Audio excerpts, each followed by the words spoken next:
Hello everyone, my name is Tony Whitburn and I welcome you to another reaction. I can't believe how many people have suggested Loveless by My Bloody Valentine in the last couple months. But I gotta tell you though, this reaction almost doesn't happen because, at least where I live, it's not available on any streaming services, not even in Bandcamp. As a matter of fact, there is almost nothing by My Bloody Valentine on those streaming services. Fortunately, it is right here on YouTube. Now, I am not a fan of listening to music here on YouTube, especially full-length albums, because most of the time they lack a lot of quality. And I understand they are big files somebody has to upload, and sometimes it doesn't matter if they are uncompressed or not, because the way YouTube processes sound is very peculiar. How you're listening to me right now is not how I sound on the editor, and not even after I renderize a video. It's just something YouTube does with the platform, and it goes for every single video right here. Still, I'm hoping for the best. I mean, I don't expect uncompressed WAV quality sound, which you can hear the sound of a fly passing by, but I'm playing this video on 360p, which is the maximum quality allowed, and nobody else is using the internet, which gives me hope. So even if I don't get vinyl or CD quality sound, something decent that I can do.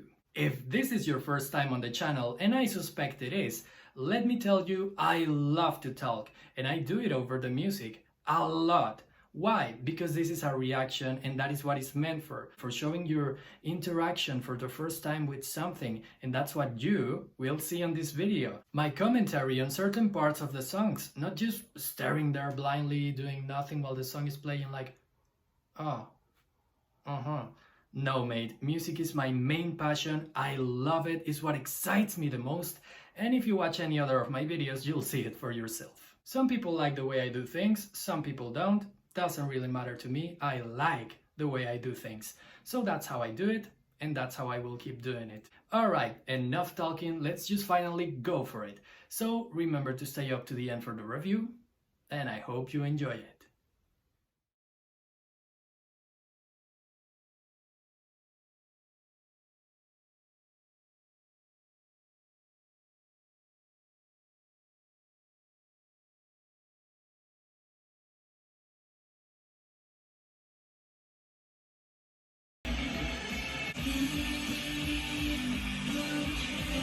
I'm loving those chords right there.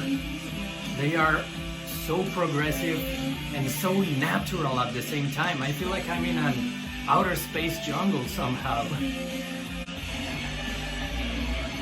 And then back to the madness. I'd really like to know which pedal effects they are using for this, because the only other shoegaze band I've heard is Slowdive, and they sound nothing like it.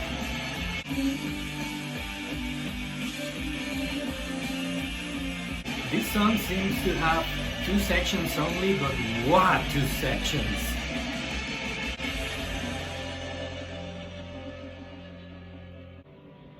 Yeah, that's not it. Beautiful coda. It just adds up to the open feeling, to the open and spatial feeling. Even? Okay, we're into the second one, but I was going to say how even the crunchiness of that amplifier sounded beautiful with that ethereal sound of the guitar.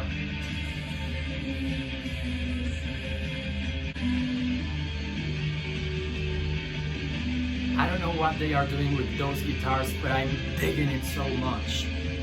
The way they layer textures over each other is, I don't know, I've never heard something like this. I'm not sure if this is an album for a club, for a dark and atmospheric club, or for a beautiful morning, because it sounds like both at the same time.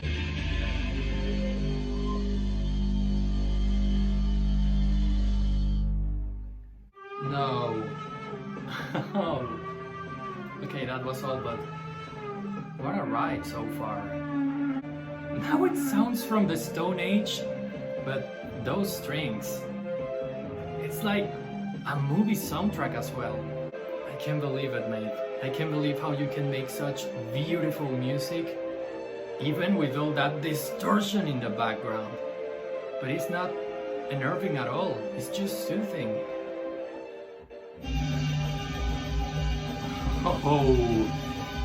Oh, those transitions. Here she is again.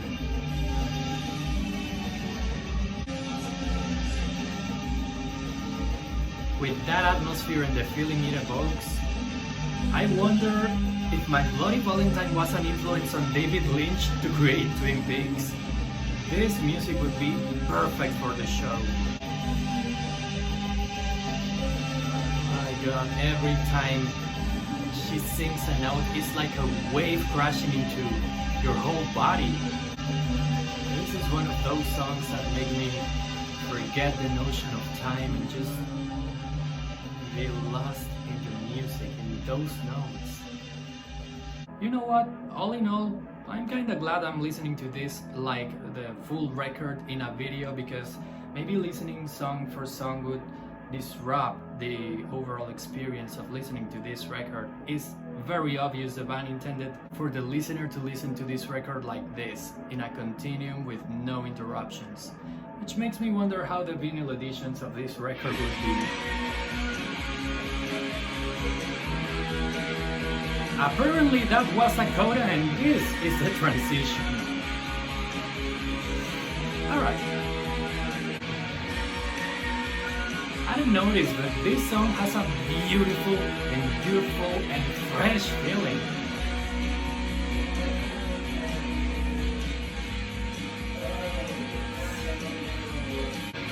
I don't know how many bands they influenced, but I'm very sure at least a couple dozen. I mean, maybe not that sound, not that guitar tone, but I've heard that feeling before. I just love when everything goes this simple. The drumming is simple, those guitar parts are very layered, but I doubt they are difficult to play. That bass, the same, but it's so effective. It's so true and cohesive and real and palpable. You can feel it.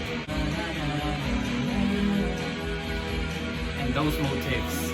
I'm in love with those motifs.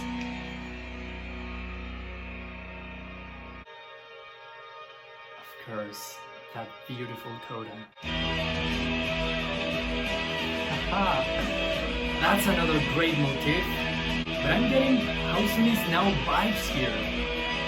And I think it's that drumming.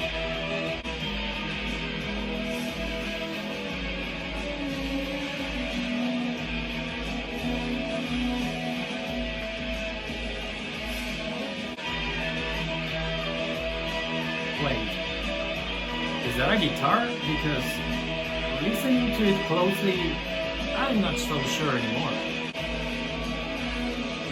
Holy damn! I swear it's layer after layer of guitars.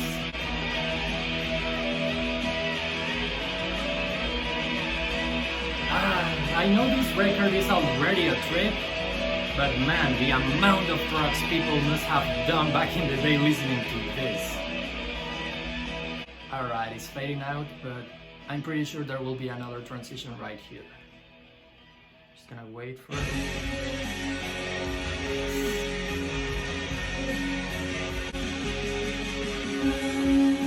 Jesus, that drummer hits so hard in the fills.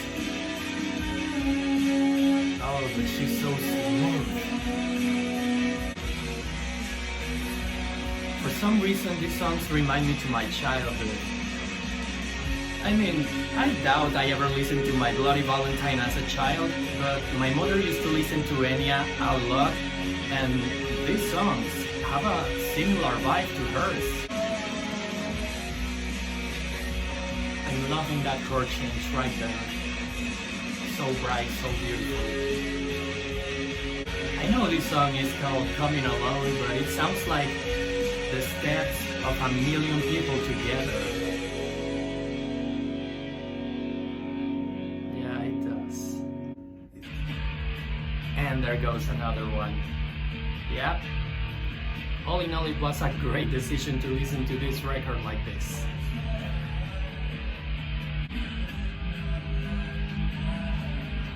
I'm loving these songs. I wish I could add them to my library. I don't know how they can be so soothing with all that distortion, but they are. Yeah, that's an acoustic. And I bet that's a nylon guitar. It sounds very Spanish.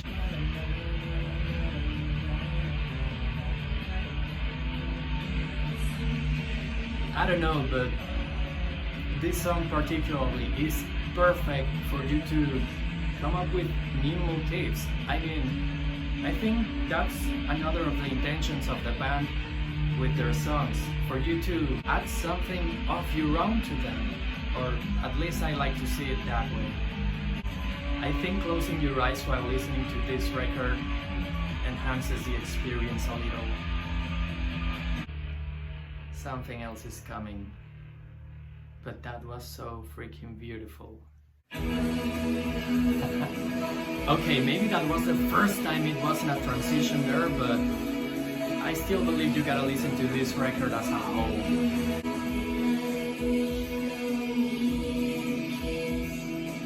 The voices are so ethereal. I barely distinguished that the previous song wasn't her singing. Those feels. That drummer is throwing the same feel every single time, but it's still so effective. The way this guitar is layered here on this particular song is like a waterfall for your mind. I love those harmonies. I love how they are blended with everything else, and how the voice is another instrument right here. Yeah, it seems no more transitions, but doesn't matter, because I also love how they start the songs like this, from the top. I almost cannot listen to that voice. It's so in the background, but still so ethereal. Oof, oof, that guitar right there is like gunshots. I don't know what they are doing right there, but those chord changes. It's not dissonance, but it's also not harmonizing with the other chords. What the hell is that? I really wonder what they were envisioning when they created this kind of beauty with all of that dissonance and distortion. Oh my god. Is that the secret? That there is always something beautiful happening in the background? This record could be anything, from your favorite record that almost nobody else knows, to a beautiful movie soundtrack.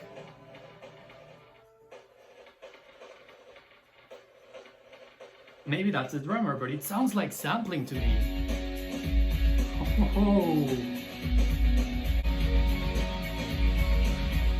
Oh, that motif.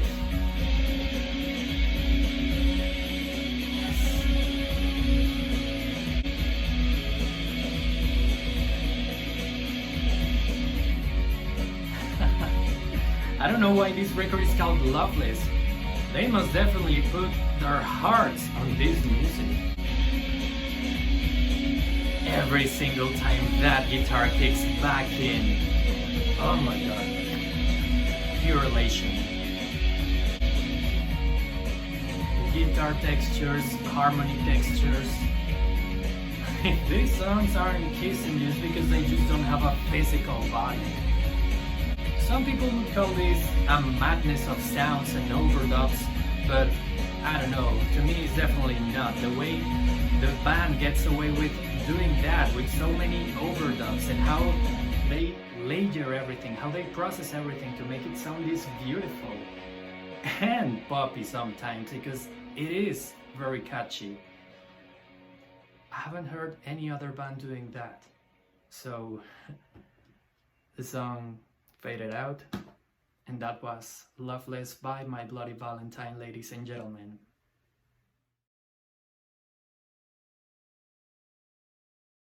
After about 10 listens now, I came to the conclusion Loveless is the ultimate proof that dissonance is beautiful. It's a shame how vinyl copies are so hard and expensive to find, and how it isn't even on streaming services. But you know what? That's a different topic. What really concerns us here is the magnificence of Loveless. My Bloody Valentine is a name I heard a lot, as I mentioned in the beginning, and holy damn if they stick to the reputation. Listening to this record alone with the lights out might be the closest thing to heaven ascendance, an extracorporeal experience I can only describe as something divine. The guitars here sound so crispy but warm at once somehow. It's like diamond dust from the stars. Maybe that's why it sounds so cosmic. Or maybe it's the infinite amount of layers and overdubs on those guitars that make this sound a landscape like no other. Curious how this record sticks to the less is more principle, but only in terms of composition, because those guitars completely saturate the songs. And I don't mean saturation in a bad way, I mean it in a more is also more fashion. Somehow they stick to both principles at the same time. Talking about less is more, I'm still amazed on how simple everything is underneath. I swear Colm only throws 2 different fills on the entire record, and the bassist rarely gets far from the root, but I like it this way because they let the guitars speak, which are the main focus on the album. This is the part where I mention the balance and how important it is to serve the song. But that is just for the composition. Let's talk now about something we can all understand, in spite of knowing music or not. The feeling. There is a great mixture of things happening in Loveless. Sometimes it sounds like the purest morning, others it sounds like discovering a new planet, but what really makes me think this record is a masterpiece is how it always sounds like life. We can all agree electric guitars are a modern instrument. Then why do they sound so timeless here? How do all that distortion evoke such a natural feeling? Why am I so connected to it?